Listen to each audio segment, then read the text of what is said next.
Good morning बच्चों, क्या हाल चाल आप सभी के। तो भाई एनटीए ने अपना काम कर दिया है। ठीक है। एनटीए का काम था एग्जाम डेट बता देना, आपको आपको इन्फॉर्मेशन दे देना कि इतने तारीख को एग्जाम होने वाला है। अब आपके ऊपर है कि अब आप क्या करते हो, आप अपनी कमर कस लो। अभी कई बच्चे जो है ना बहुत ज्यादा परेशान हो रहे होंगे, बहुत ज्यादा उनको एंजाइटी फील हो रहा होगा, घबराहट हो रही होगी कि अब क्या करे क्या ना करे। तो आपको अब तो एक प्रॉपर प्लान की स्ट्रेटजी बनाने की जरूरत है। ठीक है। कि अब हम कैसे, मतलब ओवरऑल कितना टाइम बचा होगा, हद से ज्यादा ये तुम्हारा फैब भी गया। ठीक है। 15 डेज फैब बचा हुआ है, फिर उसके बाद मार्च, उसके बाद अप्रैल और मई में आपका एग्जाम ही है। ओवरऑल देखा जाए टोटल तो नहीं, कुछ तो 60 to 70 डेज आपके पास है अभी भी। कहीं ना कहीं अभी भी तुम सेफ जोन में हो। ठीक है। इन द सेंस कि 60 दिन बहुत होते हैं, अभी भी तुम प्रॉपर तरीके से तैयारी करते हो ना, एक दो चैप्टर हर एक सब्जेक्ट के, मतलब बायो केमिस्ट्री फिजिक्स, दो दो चैप्टर एक एक दिन में भी निपटाते हो ना। तो ओवरऑल तुम्हारा 60 to 70 चैप्टर ही बचे, क्योंकि बाकी तो ऑलमोस्ट डिलीट ही हो गया है। कितने सारे चैप्टर्स थे वो सब तो डिलीट ही हो गया है। तो यही टाइम है प्रॉपर तरीके से चलने का। अब बिल्कुल भी इधर उधर मत जाओ, बिल्कुल भी इधर उधर मत भागो। बिल्कुल सराउंडिंग में रहो, बाउंड्रिंग में रहो। ठीक है। विद इन द सिलेबस रहो। और सबसे ज्यादा मस्ट जो है ना, आपने बेशक पूरे साल बहुत क्वेश्चंस लगा लिए, हर बहुत क्वेश्चंस लगा लिए, बहुत मॉड्यूल पढ़ लिए, बहुत सारे टेस्ट दे दिए। देखो अब को क्या है ना, अब वेरिएबल नंबर ऑफ चैप्टर्स के मॉक टेस्ट देना स्टार्ट करो, पहली बात तो।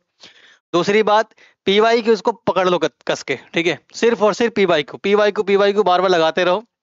जितने भी 2015 के बाद के क्वेश्चन है, 15 के, 16 के, 17, 18, 19, 20, 21, 22 एंड 23, ये लेटेस्ट क्वेश्चन जितने भी 5-6 साल के हैं, उन सबको बार बार रिपीट करो। और ये देखो कि हर एक साल में किस तरह के कॉन्सेप्ट से, मतलब कौन कौन से कॉन्सेप्ट उठाए जा रहे हैं नीट के थ्रू, एग्जाम में क्वेश्चन पूछे जा रहे हैं, कौन कौन से टॉपिक को बार बार रिपीट किया जा रहा है, उन टॉपिक को अच्छे से तैयार कर लो। ठीक है। और अभी क्या है, वक्त ऐसा है, इवन मैं वैसे बता रहा हूँ जिन बच्चों के लिए, जो बच्चे ड्रॉपर है अभी, जो फ्रेशर है या फिर जो मतलब 12th के साथ अपीयर हो रहे हैं, खैर कोई बात नहीं, होता हैंडल कर लेंगे। लेकिन जो बच्चे ड्रॉप है, दो दो ड्रॉप, तीन तीन ड्रॉप ले चुके हैं, फिर भी सिलेक्शन रुक रहा है किसी पर्टिकुलर सब्जेक्ट से, तो तुम्हारी गलती क्या रहती है? गलती ये रहती है आउट ऑफ द सिलेबस चले जाते हो, मतलब इतना ज्यादा पढ़ लेते हो जिसका एग्जाम का कोई मतलब ही नहीं है। विद इन द सिलेबस रहना सीखो, पहली बात तो ये। ठीक है। और बाउंड्री क्रॉस मत करो।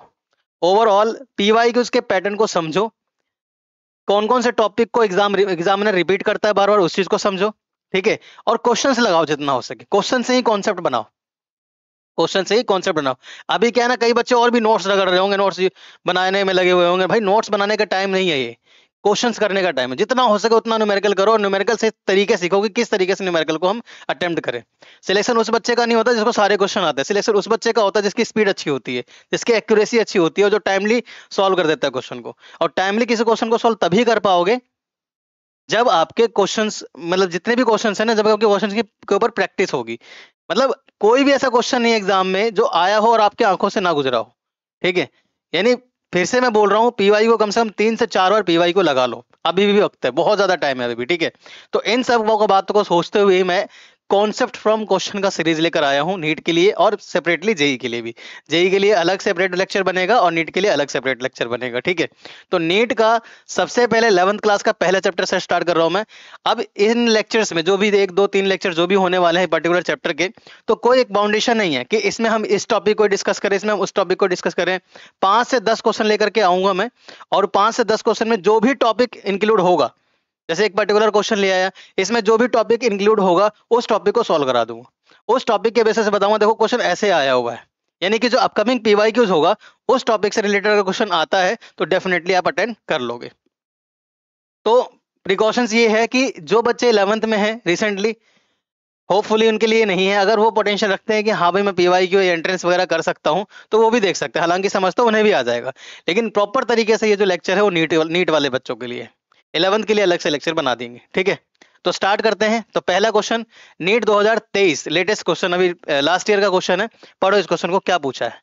क्या, the density of 1m solution. अब देखो मैंने क्या कहा, हर एक क्वेश्चन के बेसिस पे हम टॉपिक को डिस्कस करेंगे, हर एक क्वेश्चन के बेसिस पे हमारा टॉपिक होगा कि कौन सा क्वेश्चन है और किस तरह का टॉपिक हम करने जा रहे हैं। तो पहला यहाँ पे आया डेंसिटी ऑफ 1m सॉल्यूशन। तो बच्चा स्टार्टिंग में ये पता होना चाहिए तुमको कि m का मतलब क्या होता है। तो कहीं पर भी अगर 1m लिखा हो, कहीं पर भी 2m लिखा हो, तो कैपिटल M रिप्रेजेंट करता है number of moles per unit volume in litre. ठीक है। यानी कि कैपिटल M किसको रिप्रेजेंट कर रहा है, मोलरिटी को। तो यहाँ पे आपको मोलरिटी के बारे में पता होना चाहिए। ठीक है। कैपिटल एम मतलब कंसंट्रेशन से को रिलेट करता है, कैपिटल एम का मतलब हमेशा मोलैलिटी समझोगे। कह रहा है density of 1m solution of compound x, कोई एक्स कंपाउंड है, उस एक्स कंपाउंड का डेंसिटी बेटा कितना दे रखा है, डेंसिटी दे रखा है 1.25 ग्राम पर ml, ये डेंसिटी दे रखा है। The correct option of molality of solution, अच्छा the correct option molality of, ऐसा मोलैलिटी आपसे पूछा है, क्या पूछा है, मोलैलिटी, यानी कि कैपिटल एम अगर लिखा हो तो मोलैलिटी होता है, और स्मॉल एम लिखा हो तो मोलैलिटी होता है। कैपिटल एम लिखा हो तो मोलैलिटी, और स्मॉल एम लिखा हो तो मोलैलिटी। यानी कि इस क्वेश्चन से हमने ये सीखा कि हमें मोलैलिटी और मोलैलिटी पे ध्यान देना चाहिए, मोलैलिटी और मोलैलिटी वाले टॉपिक को हमें क्लियर होना चाहिए। देखो क्वेश्चन की अगर मैं बात करूं, क्वेश्चन 5 सेकंड में लग जाएगा, लेकिन मैं क्या कह रहा हूं, हम लोग क्या कौन सा सीरीज पढ़ रहे हैं, कॉन्सेप्ट फ्रॉम क्वेश्चन, क्वेश्चन से हम लोग कॉन्सेप्ट निकालने वाले हैं, ठीक है। तो अगर मैं इसको सॉल्व कराता हूँ, ये 10 सेकंड में सॉल्व हो जाएगा, बट बेटा पॉइंट ये है कि आप इस लेक्चर को देख रहे हो तो आपका बेनिफिट क्या होना चाहिए, ये लेक्चर 5 क्वेश्चन में ही, 5 क्वेश्चन में ही आपका चैप्टर जो है, जो भी चैप्टर होने वाला है, 5 क्वेश्चन में ही वो चैप्टर एकदम आपके जहन में बैठ जाए, एकदम क्लियरली समझ में आ जाए, ये मेरा टारगेट है, ठीक है। तो पहले हम कॉन्सेप्ट को देखेंगे, फिर क्वेश्चन पे आएंगे, और क्वेश्चन फिर 10 सेकंड में सॉल्व हो जाएगा, 1 मिनट भी नहीं कह रहा, 10 से 15 सेकंड में क्वेश्चन सॉल्व है। और यही एक्यूरेसी और स्पीड आपको बनानी पड़ेगी, लेकिन उसके लिए तुम्हें कॉन्सेप्ट पता होना चाहिए। अगर कॉन्सेप्ट नहीं है, क्वेश्चन कहां से लगा दोगे, रट्टा तो मार के जाओगे नहीं, बात समझ में आ रही है। तो जो भी क्वेश्चन है थोड़ा सा टाइम देंगे हम उसको, ताकि अच्छे से समझ में आ जाए। और मैं अपने तरफ से बता रहा हूं कि आप, अगर मैं पूरी तरह से अगर आपका साथ रहा, बाकी बच्चों को शेयर कर रहे हो, और मतलब मुझे भी मेहनत करने में मजा आ रहा है, ठीक है।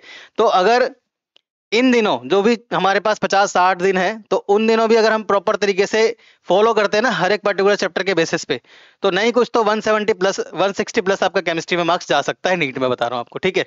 तो पहला क्वेश्चन क्या पड़ा, the density of 1m solution, तो m का मतलब लगा मोलैलिटी, और स्मॉल m का मतलब लगा मोलैलिटी। तो मोलैलिटी दे रखा है, डेंसिटी दे रखा है, ठीक है, मोलैलिटी और डेंसिटी दे दिया, और आपसे पूछा है कि मोलैलिटी क्या होगा, इनमें से कौन सा है जो मोलैलिटी का आंसर है। तो पहले एक काम करते हैं, मोलैलिटी और मोलैलिटी के बारे में समझ लेते हैं, ठीक है। तो देखो, एक तरफ मोलैलिटी क्या है और दूसरी तरफ मोलैलिटी क्या है, पहले इसको समझो, उसके बाद फिर हम क्वेश्चन सॉल्व करेंगे। और एक मैं फॉर्मूला बताऊंगा, क्योंकि वो क्वेश्चन एक फॉर्मूले के ऊपर बेस्ड है जो डायरेक्ट सॉल्व हो जाएगा। बट यू ने मोलैलिटी, क्योंकि हम लोग अभी एंट्रेंस के लिए पढ़ रहे हैं, तो ज्यादा डेफिनेशन बाजी करने की जरूरत नहीं है, कॉन्सेप्ट की बात करेंगे। मोलैलिटी क्या होता है, आप कोई क्वांटिटी ले रहे हो, कोई भी सब्सटेंस लिया, उसको पर यूनिट वॉल्यूम में मिलाया। अब जो तुम सब्सटेंस ले रहे हो, सब्सटेंस का जो कुछ ना कुछ अमाउंट होगा, उस अमाउंट को हम गिवन मास के टर्म्स में रिप्रेजेंट कर सकते हैं, ठीक है। और उस पर्टिकुलर अमाउंट का कुछ ना कुछ मोलिकुलर मास भी होगा, और गिवन मास और मोलिकुलर मास का क्या होता है, रेशो, नंबर ऑफ मोल्स होता है। यानी किसी भी पर्टिकुलर क्वांटिटी को तुमने वाटर में मिक्स किया, एक पर्टिकुलर लिक्विड में मिक्स किया, ठीक है। तो तुम मिक्स क्या कर रहे हो, कुछ अमाउंट अगर मिक्स कर रहे हो, और गिवन मास और मोलिकुलर मास है उसके अंडर में, तो कहीं ना कहीं नंबर ऑफ मोल्स मिक्स कर रहे हो। अब दो कंपोनेंट को जब मिक्स करते हो तो सॉल्यूट और सॉल्वेंट आता है, और दोनों मिलकर के क्या बनते हैं, सॉल्यूशन बनते हैं, ठीक है।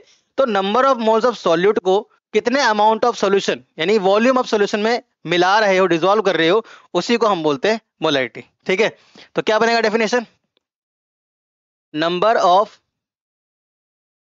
Moles of solute, number of moles of solute present in volume of solution, ठीक है, वॉल्यूम ऑफ सॉल्यूशन, इस बात का ध्यान रखोगे।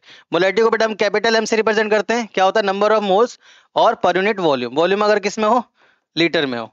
अगर वॉल्यूम ml में आ जाए तो number of moles per unit volume, volume अगर ml में आ जाए तो यहाँ पे क्या लगा दोगे, 1000 लगा दोगे। ये बन जाएगा फॉर्मूला किसका, मोलैलिटी का, ठीक है। ये क्या इसका फॉर्मूला बन जाएगा, मोलैलिटी का। मोलैलिटी के अगर हम आगे बात करें, हमने क्या करना है, कॉन्सेप्ट फ्रॉम क्वेश्चन। तो मोलैलिटी की अगर हम आगे बात करें, तो मोलैलिटी और नंबर ऑफ मोल्स को अगर हम एक्सप्रेस करते हैं तो गिवन मास और मोलिकुलर मास, ठीक है। 1000 कब आएगा, जब वॉल्यूम किस में दे रखा हो, ml में दे रखा हो। दूसरा फॉर्मूला तुम्हारा ये बन गया, ठीक है। तीसरा फॉर्मूला, अगर एक से ज्यादा मोलैलिटी हो तो m1v1 इक्वल टू m2v2 का यूज करोगे, इस फॉर्मूले का भी आप ध्यान रखोगे। तीसरा फॉर्मूला, अगर मोलैलिटी मिक्सचर पूछा हो, मोलैलिटी मिक्सचर मतलब कई सारे कंपोनेंट को मिक्स कर दिया, ठीक है। सपोज दैट कि 10 ग्राम NaCl लिया, ठीक है, 20 ग्राम HCl लिया, ठीक है, और 30 ग्राम यूरिया लिया, तीनों को मिक्स कर दिया 2 लीटर वाटर में, 2 लीटर वाटर में, 2 लीटर 2 लीटर 2 लीटर, है ना। तो ओवरऑल में से टोटल मोलैरिटी कितनी होगी, मतलब एक कंटेनर है, एक कंटेनर में 3 कंपोनेंट को एक particular fixed amount of volume में मिक्स कर दिया, तो सबके मिलाकर के रिजल्टेंट मोलैरिटी क्या होगा। तो रिजल्टेंट मोलैरिटी भी पूछा जाता है एग्जाम में। तो रिजल्टेंट मोलैरिटी का फॉर्मूला है M1V1 प्लस में M2V2 and so on MnVn, ठीक है, अपॉन में जो भी तुम वॉल्यूम ले रहे हो, V1 लो चाहे V2 low and so on Vn।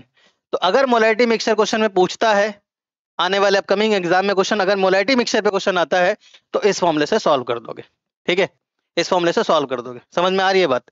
M1V1 M2V2 Mn Vn और V1 plus V2 and Vn, ठीक है। इसके बेसिस पे अगर एक छोटा सा क्वेश्चन देखना है तुमको, ठीक है, तो देखो 1.5 m HCl present in 500 ml HNO3, 1.5 m HCl present in 500 ml HNO3, और इस HNO3 का जो मोलैरिटी है वो 1 m दे रखा है, ठीक है, और कह रहा है फाइंड वॉल्यूम ऑफ HCl। अब से क्या पूछा है, वॉल्यूम ऑफ HCl पूछा है, यानी कि एक मोलैरिटी दे दिया, एक वॉल्यूम दे दिया दूसरे कंपोनेंट का, ठीक है, और फर्स्ट कंपोनेंट का वॉल्यूम पूछा है। क्या लगाओगे, M1V1 इक्वल टू M2V2। यहां से V1 पूछा है, क्योंकि देखो ये कंडीशन फर्स्ट है, तो फर्स्ट कंडीशन की मोलैरिटी दे रखी है, फर्स्ट कंडीशन का वॉल्यूम पूछा है, सेकंड कंडीशन का वॉल्यूम भी दे दिया और मोलैरिटी भी दे दिया। तो V1 अगर तुमको निकालना है तो M2V2 अपॉन में M1V1 आप कर दोगे। सो V1 is equal to M2 कितना है, 1 है, 1 m मतलब बताया था आपको मोलैरिटी, और V2 कितना है बच्चों, 500 है, और M1 कितना है बेटा, M1 1.5 है, ठीक है। अच्छा ये V1 को हमने बाहर निकाला तो M2V2 अपॉन में M1 नीचे आ गया, ठीक है, ये V1 यहाँ पे नहीं आएगा, और यहाँ पे M1 की जगह पे क्या आ जाएगा बच्चे, M1 की जगह आ जाएगा 1.5, ठीक है। अब इसको आप सॉल्व कर लेंगे, सॉल्व करने के बाद आंसर आ जाएगा आपका, है ना। तो अगर इस तरीके से भी मोलैरिटी में क्वेश्चन आता है तो आप सॉल्व कर दोगे, मैं ऐसा उम्मीद करता हूँ। क्लियर है ना। तो कॉन्सेप्ट क्या था हमारा, मोलैरिटी था, मोलैरिटी के 3 फॉर्मूले देख लिया और डेफिनेशन देख लिया।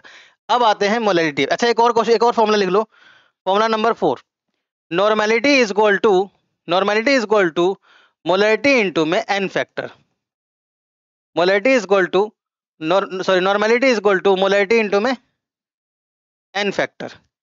भाई अगर नॉर्मेलिटी दे रखा हो और मोलैरिटी पूछा हो तब भी तुम फाइंड आउट कर सकते हो। तो मोलैरिटी में हमने 3 फॉर्मूले देख लिए और डेफिनेशन देख लिया, ठीक है। अब मोलैरिटी की बात कर लेते हैं। मोलैरिटी क्या होता है, तो यहां पर क्या है, number of moles of solute, यहां पे भी number of moles of solute होगा। बेटा ध्यान रखने वाली ये बात ये है, यहां पे वॉल्यूम ऑफ सॉल्यूशन है, यहां पर वेट ऑफ सॉल्वेंट होगा, यानी वॉल्यूम का यूज नहीं है। यहां से एक इंपॉर्टेंट पॉइंट ये निकलता है कि मोलैरिटी जो है वो टेम्परेचर पे डिपेंड करता है, टेम्परेचर पे डिपेंड करता है, यानी टेम्परेचर डिपेंडेंस फैक्टर है, और मोलैरिटी जो है वो टेम्परेचर पे डिपेंड नहीं करता। एक इंपॉर्टेंट पॉइंट यहां से निकल गया, ठीक है। तो मोलैरिटी का डेफिनेशन क्या है, number of moles of solute present in weight of solvent, KG में हो या ग्राम में हो। तो इसको हम रिप्रेजेंट करते हैं बेटा स्मॉल m से, और इसको रिप्रेजेंट करते हैं कैपिटल M से, ठीक है। तो स्मॉल m यानी molarity is nothing but number of moles and weight of solvent in terms of KG. अगर ये ग्राम में है तो नंबर ऑफ मोल्स की जगह क्या लगा दोगे, उसके साथ 1000 से मल्टीप्लाई कर दोगे। अगर वेट ऑफ सॉल्वेंट किस में हो, ग्राम में। ध्यान रहे ये किसका वेट होगा, सिर्फ और सिर्फ सॉल्वेंट का होगा, यहाँ पर वॉल्यूम का या सॉल्यूशन का कोई लेना देना नहीं है, ठीक है। समझ में आ रही है बात। इसके अलावा अगर हम मोलैरिटी की और अगर बात करें, ठीक है, तो मोलैरिटी की कुछ खास बात क्या है कि भाई पहले तो ये टेम्परेचर इंडिपेंडेंट फैक्टर है, टेम्परेचर इंडिपेंडेंट फैक्टर, टेम्परेचर पे डिपेंड नहीं करता, ये बात ध्यान रखोगे, ठीक है। दूसरी बात, एक इंपॉर्टेंट फॉर्मूला बता रहा हूं जिसके बेसिस पे क्वेश्चन पूछा गया है। So molarity is equal to, एक फॉर्मूला याद रखोगे 1000, ठीक है, molarity not molarity is equal to 1000 into M molarity upon M, देखा ना, रट्टा मार लो इस फॉर्मूले को, बहुत इंपॉर्टेंट है। Molality is equal to 1000 into M m upon M 1000 into M density minus M फिर से molality into M molecular weight. भाई इसी फॉर्मूले पे जो क्वेश्चन है वो पूछा गया है बच्चों। देखो यहाँ पर m क्या है, m यहाँ पर है मोलैरिटी, यानी मोलैरिटी दे रखा हो और डेंसिटी दे रखा हो, मोलैरिटी दे रखा हो, डेंसिटी दे रखा हो, मॉलिक्यूलर मास दे रखा हो, मॉलिक्यूलर मास दे रखा हो, तो हम कैसे फाइंड आउट करें मोलैलिटी का वैल्यू। ध्यान से सुनना, मोलैलिटी का वैल्यू, इसी के बेस पे 2023 में क्वेश्चन बनाया गया। तो कितना इंपॉर्टेंट होता है किसी फॉर्मूले का ध्यान रखना, ठीक है, ये आपको समझ में आ जाएगा। क्लियर। अब आते हैं क्वेश्चन पे, कॉन्सेप्ट फ्रॉम क्वेश्चन। कॉन्सेप्ट हमने सीख लिया, क्वेश्चन पे आते हैं। अब कॉन्सेप्ट तो देख लिया, अगर डेंसिटी दे रखा है, मोलैलिटी फाइंड करो। डेंसिटी कितना है 1.25, ठीक है। Molecular mass of the compound 85, molecular weight कितना दे रखा है 85 दे रखा है। और क्या है, the density of 1m solution, यानी कि मोलैरिटी कितना दे रखा है 1m। अच्छा, मोलैरिटी का यूनिट क्या होता है मोल पर लीटर, और मोलैलिटी का यूनिट क्या होता है मोल पर केजी। तो ये भाई दो ऐसा यूनिट भी आप ध्यान रखेंगे, ठीक है। तो डेंसिटी का वैल्यू पुट करते हैं, मॉलिक्यूलर मास और मोलैरिटी, और आंसर फाइंड करते हैं। चलिए क्या है क्वेश्चन में, हमने देख लिया और हम करने जा रहे हैं सॉल्व। या तो यहाँ क्या क्या गिवन है हमको, डेंसिटी गिवन है 1.25, मोलैरिटी गिवन है 1m, ठीक है, और मोलैलिटी आपसे पूछा है, और मॉलिक्यूलर वेट कितना दे रखा है 85। क्लियर है, सारी वैल्यू को पुट कर दो। तो मोलैलिटी हमसे पूछा है 1000 इंटू में मोलैरिटी, मोलैरिटी का वैल्यू कितना है 1m है, रख दीजिए 1m, अपॉन में फिर से 1000, ठीक है, इनटू में D, D stands for distance नहीं, D stands for density 1.25, density कितना है 1.25, माइनस में ये क्या है मोलैरिटी, मोलैरिटी का वैल्यू 1, ये क्या है मॉलिक्यूलर मास, मॉलिक्यूलर मास का वैल्यू कितना दे रखा है 85। इसको सॉल्व कीजिए, आंसर। अब एग्जामिनर को पता है कि तुम मेडिकल के स्टूडेंट हो, तुम्हें मैथ्स तो आती नहीं है, बट इतना तो आता ही है, 10th तक तो पढ़ के आए हो कि मैथ्स में पहले बोर्ड मास का यूज करोगे तभी आगे सॉल्व करोगे, है ना, बोर्ड मास। तो इसलिए क्वेश्चन दिया गया है ताकि भाई तुम गलत करो। अब यहाँ पे पहले मल्टीप्लाई होगा फिर सब्ट्रैक्ट होगा, तो मिस्टेक जो बच्चे करेंगे वो यहाँ करेंगे, क्या कर देंगे, हो सकता है कि इसको माइनस कर दे डायरेक्ट, लेकिन नहीं, पहले इन दोनों का मल्टीप्लाई होगा बेटा, फिर इससे माइनस होगा, और फिर ऊपर से वाले से कंपोनेंट से डिवाइड कर दोगे, आंसर आ जाएगा। तो m is equal to 1000 upon M दोनों को मल्टीप्लाई करोगे तो आ जाएगा 1250 माइनस 85, माइनस 85। 1250 को अगर माइनस करते हो 85 से कितना आंसर आएगा बताइए, 1250 को 85 में माइनस करोगे कितना आएगा, स्पेस, अब तो सॉल्व भी कर दो। मोलैलिटी हमें निकालना है, 1000 ऊपर है, 1250 नीचे है, माइनस में 85, इसके आगे सॉल्व करोगे तो m is equal to 1000 upon M this 1250 85 है, ठीक है बेटा, यहाँ 5 आ जाएगा, 4 और 5 14, 8 और 6 6 आ जाएगा, ठीक है, और यहाँ पे 1 1, तो ये आ जाएगा 1165। इसको सॉल्व करोगे तो मोलैलिटी 0.8 के आसपास आएगा, 0.8 के आसपास आएगा मोल पर केजी। ऑप्शन चेक करते हैं 0.8 के आसपास कौन सा ऑप्शन है, वही तुम्हारा आंसर हो जाएगा, ठीक है, वही तुम्हारा आंसर हो जाएगा 0.8, आंसर इज डी, ठीक है।